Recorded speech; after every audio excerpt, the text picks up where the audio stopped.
우리의 삶 가운데 때때로 갈등과 어려움들이 있습니다. 지난 한 주간 열심히 살긴 살았지만 또 한쪽에서 힘든 일도 있었을 줄 압니다. 하나님을 잘 믿고 싶지만 하나님을 잘 모르겠고 그런 부분도 있고 알면서도 순종하지 못하여 마음이 무거운 그런 일도 있을 수 있고 내 성품이 좀 모진 부분이 있어서 원만하게 살지 못하고 사랑과 겸손으로 살지 못하는 부분, 그럼 참 괴롭지요. 내가 하는 일이 잘 풀리면 또 그런 대로 감사한데 노력한 만큼 풀리지 않고 결실이 없다고 보여질 때 낙심도 하고 마음이 좀 우울하기도 합니다. 이웃과 더불어 살 수밖에 없는데 또 이웃의 말과 행동 때문에 상처를 받기도 하고 아주 간혹은 아예 그 악한 마음을 고의로 품고 그렇게 행동하는 사람도 드물게는 있습니다. 이러한 모든 삶의 고달픈 일들, 이것을 이겨내려고 우리가 애를 쓰지요. 이겨내는 과정에서 또 여러 가지 진통을 겪게도 됩니다.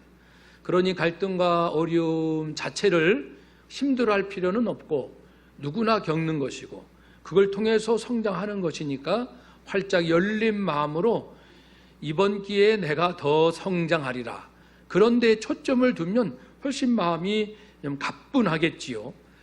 고린도 교회도 많은 문제점이 있었습니다. 대략 7가지.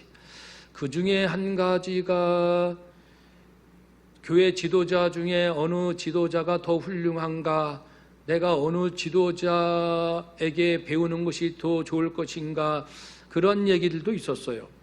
다 나름대로 부족하다면 부족하고 훌륭하다면 훌륭하지요. 바울 선생님, 사도 베드로, 또 아볼로 선생님. 바울은 허물이 있다고 하면은 교회를 핍박했고 스스로 죄인의 계수로 했고, 장점이 있다면은 성령께 말씀을 받아 그리스도의 진리를 잘 전한 기록으로 남기고 신약 성경이 되도록 한 1등 공신이 있어요. 그리고 예수님을 가장 가까이 닮은, 그래서 우리로 하여금 예수님을 잘 믿으면 저렇게 살 수 있겠구나 라는 것을 보여주는 모델로서의 훌륭하신 분이에요.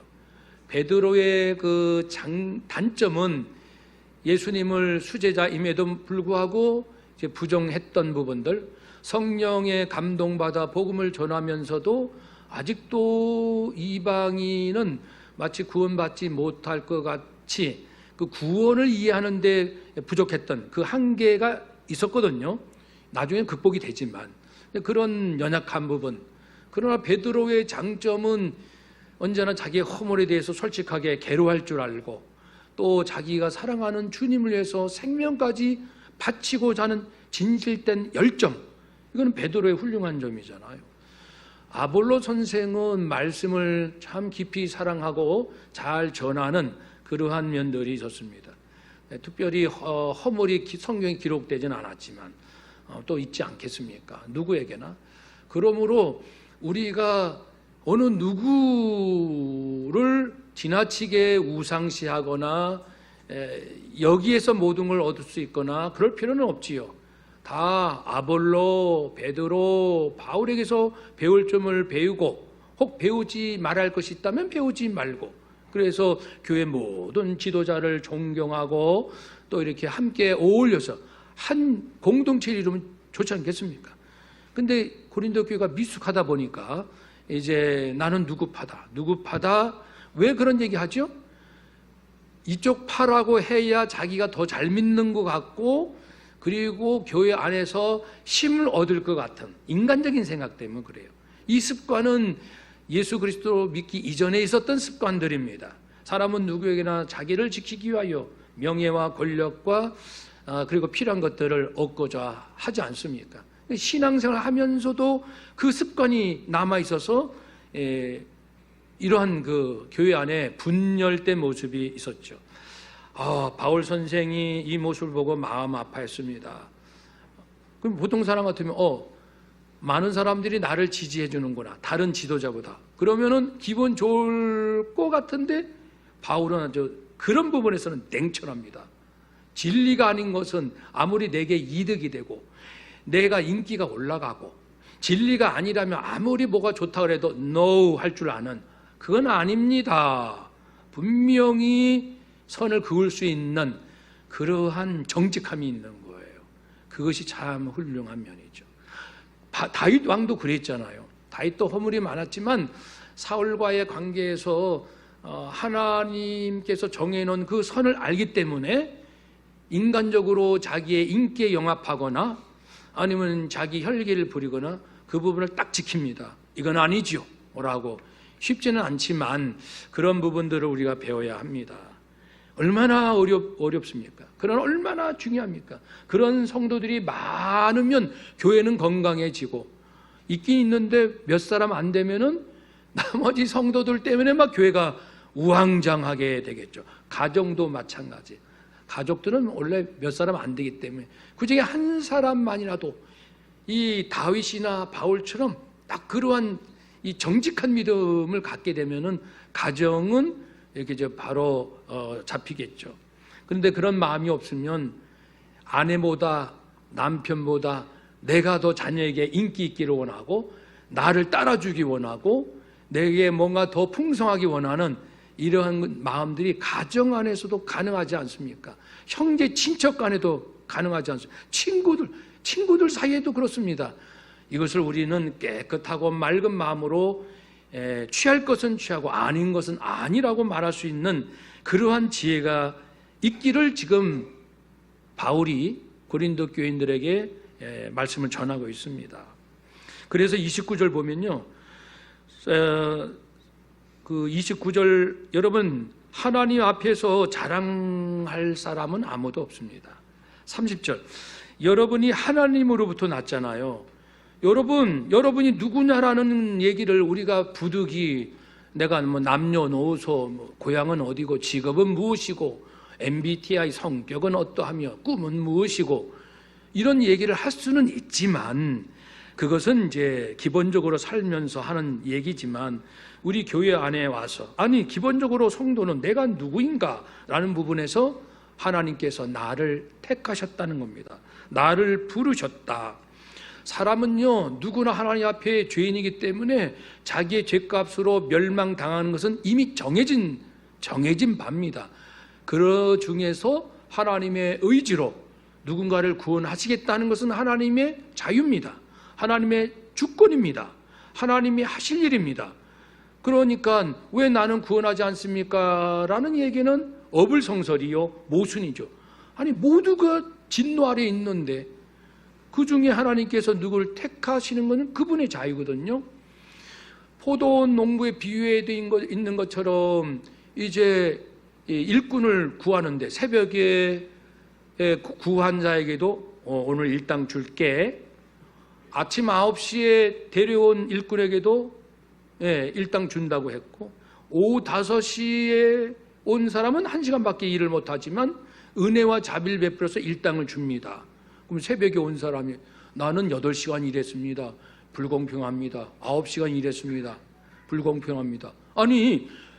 내 재산 가지고, 내 재물 가지고 너에게는 이렇게 딱 약속대로, 나는 공의로운 주인이야, 약속대로 일당 줬잖아.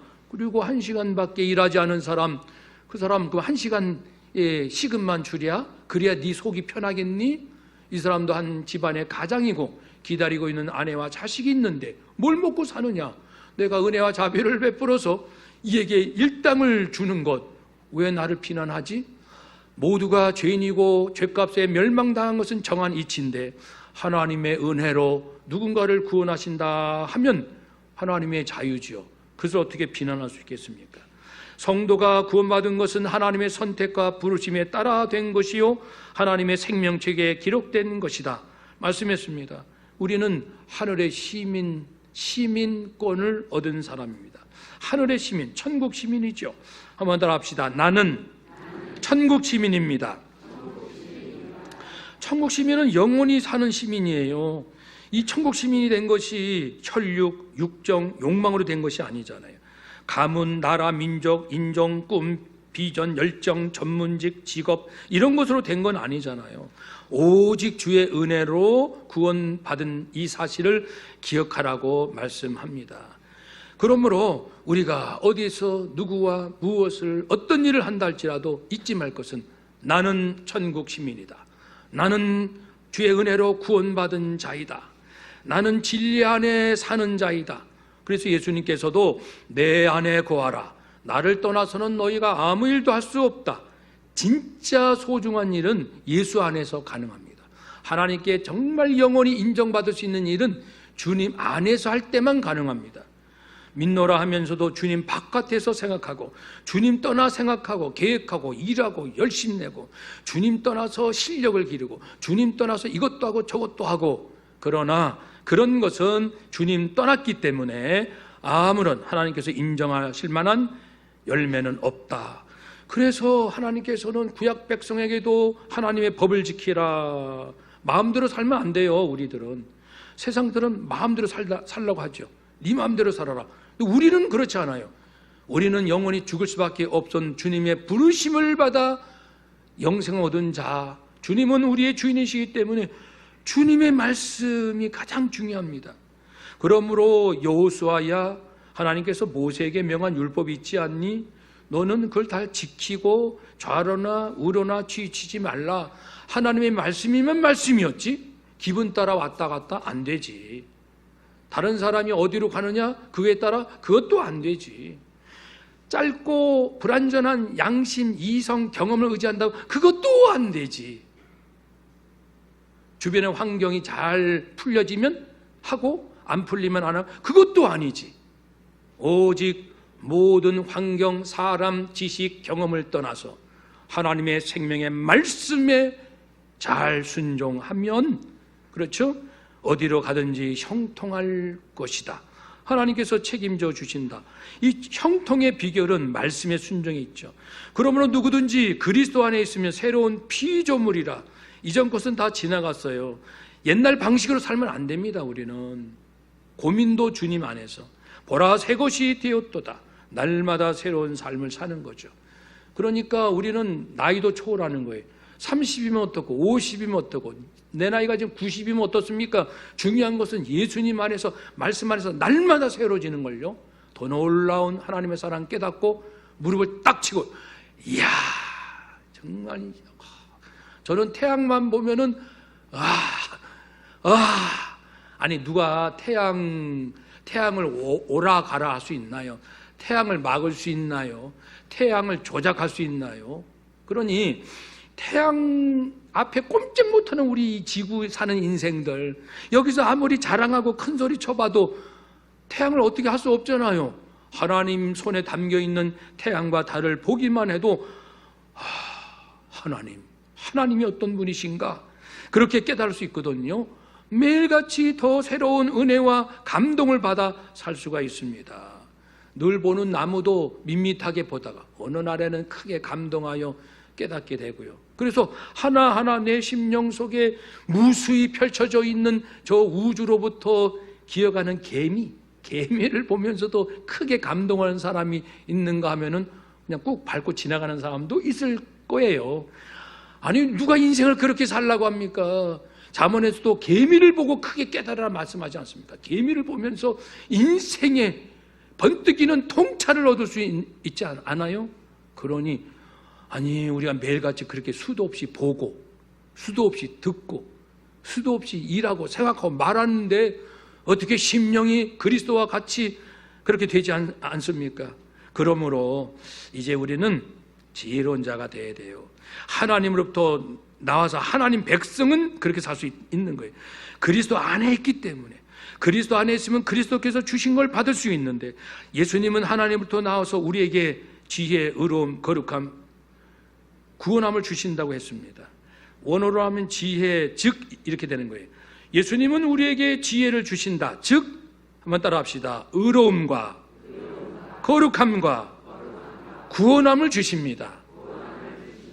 아멘. 그러니까 죄 때문에 시달리는 것은 당신 책임이에요. 누구 책임이 아니라. 왜냐하면 예수님을 믿어보시면 예수님께서는 당신이 먼저 의로우시고 죄 없으시고 거룩하신 분일 뿐 아니라 예수님을 믿고 따르는 자를 의롭다, 하나님께 의롭다 하심을 받도록 도우시는 분입니다. 그래서 디모데전서 3장 16절에 보면 예수님 자신이 의롭다 하심을 받았다. 예수님도 죄인이셨나? 그런 의미가 아니고요. 우리는 그랬다가 그랬지만 예수님은 죄가 없으신, 그것이 성령에 의해서 입증되었다, 그런 의미로 예수님은 의롭다 하심을 받으셨다, 죄가 없으시다는 것이 입증되었다라고 말씀을 합니다. 그래서 죄 없는 예수님께서 희생 제물이 되셨기 때문에 주님께서는 나의 거룩함이 아니라 예수님의 그 죄 없는, 그런데 그분이 내 죄값을 실제로 계산하시고 치르시고 끝내신 그것을 하나님은 보시고 예수님을 의지하는 자, 더 이상 정죄할 것이 없는 자로 의롭다고 인정해 주신다고 했습니다. 그것을 아는 자가 지혜입니다. 아는 자가 지혜. 그 우리가 주일마다 회개 기도는 하긴 하잖아요. 참회. 그것이 하나님 앞에 저주 받을까 해서 참여하는 건 아니에요. 이미 우리는 예수가 어떤 분인지를 믿고 주님의 약속대로 더 이상 형벌, 심판, 저주받지 않는 영생을 얻은 하나님의 자녀가 되었어요. 되었지만 우리 살면서 죄가, 죄의 영향을 받는 이 부분에 거룩하게 살지 못한 마음이 아파서 하나님 앞에 부끄럽고 죄송스러워서 이런 부분, 지금 육을 갖고 있는 동안에 이 연약함 때문에 아파하는 마음으로 참여를 하는 겁니다. 오늘 죽었는데 어떻게, 만약 모든 걸 회개해야 한다면 어떻게 천국 갑니까? 어제도 지은 죄, 한 달 전에도 지은 죄가 얼마나 많은데 다 회개하셨나요? 기억하셔요? 기억도 안 나요. 그러니 예수 그리스도를 어떻게 믿고 어떻게 알고 믿고 그리고 주님을 모신 그 믿음으로 구원받는 거죠.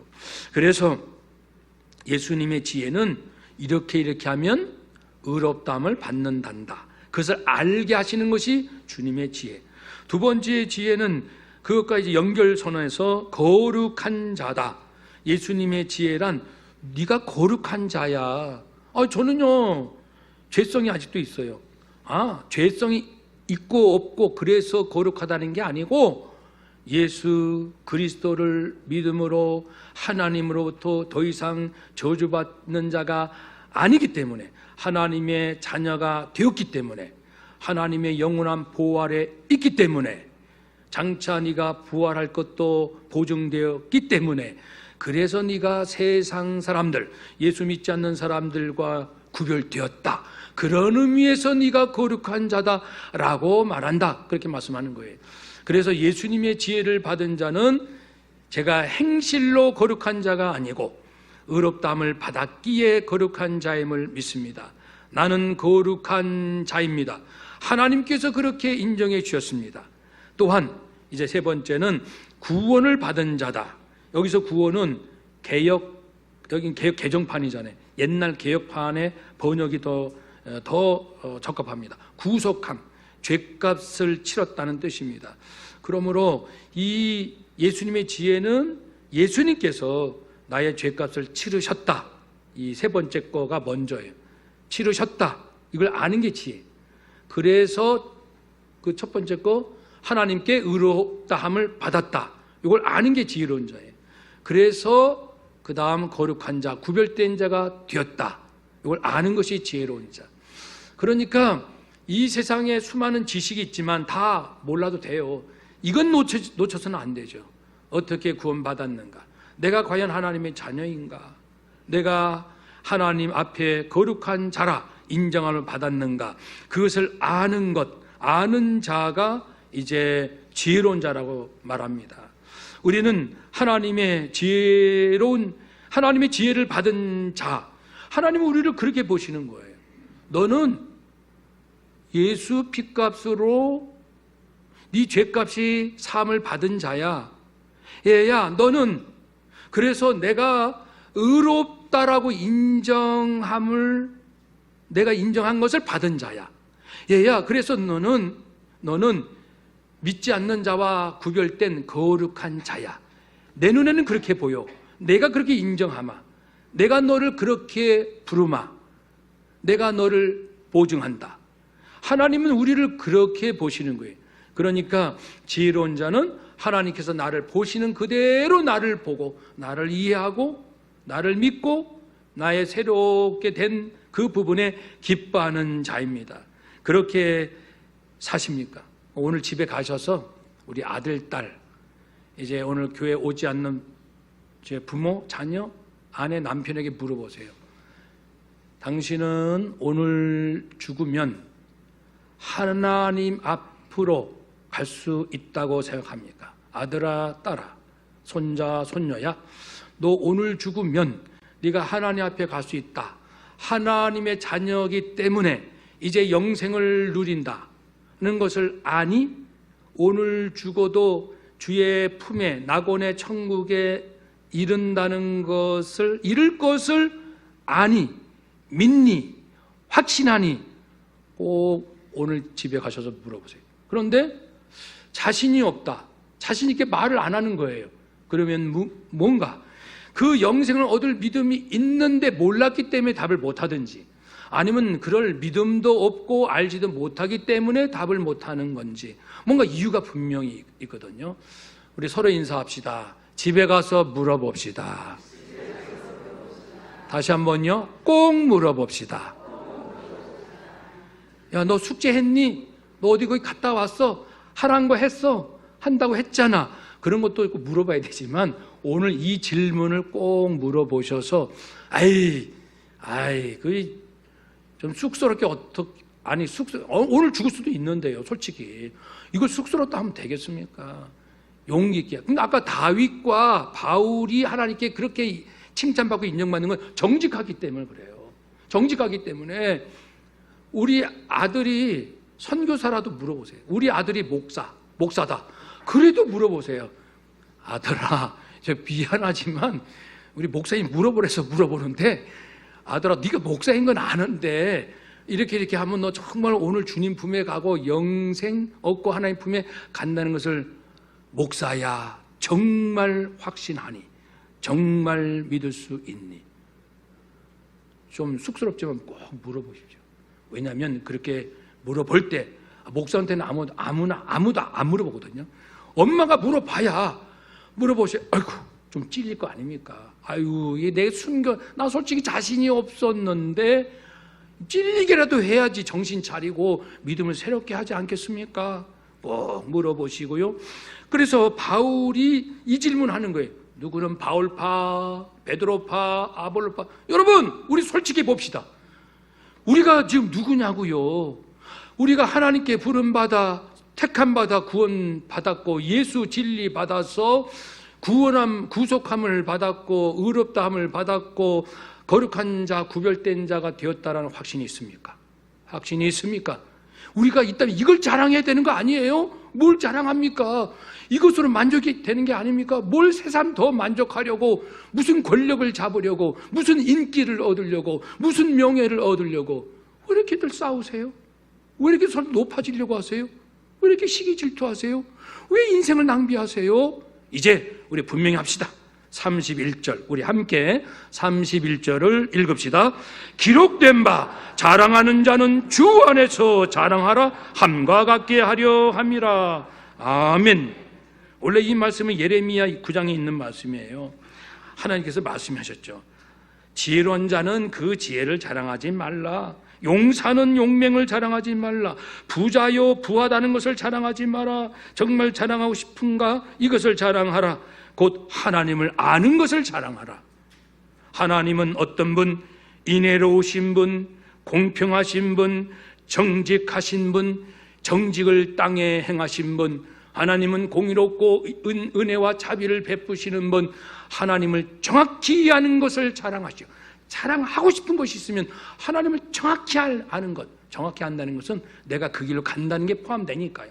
그래서 바울은 이 말씀을 응용해서 예수님을 제대로 아는 것을 자랑합시다. 예수님을 엉뚱하게 믿으니까 쓸데없이 자랑하고 고민하고 교만하고 열등감에 사로잡히고 쓸데없이 시기하고 질투하고 헛되게 살아가는 거 아닙니까? 교회 와서까지 말입니다. 이게 뭐 하는 겁니까? 이런 이야기를 했으니 우리 다시 한번 마음을 새롭게 하셔서 아까 우리 장로님 기도대로 정말 혼란스러운 게 너무 많아요. 이 세상에 불안한 게 너무 많고 이때 우리는 예수 그리스도는 이런 분이십니다. 나는 그리스도의 우리가 이미 배운 대로 나는 그리스도의 종이요 제자요 친구요 신부입니다. 나는 하늘에 속한 자입니다. 나는 진리를 따라갈 것입니다. 당신도 저와 함께 예수 길, 예수 진리, 예수 생명 따르지 않겠습니까? 라고 담대히 오히려 말할 수 있는 저와 여러분 되시기를 주의 이름으로 축복합니다. 아멘. 기도하겠습니다.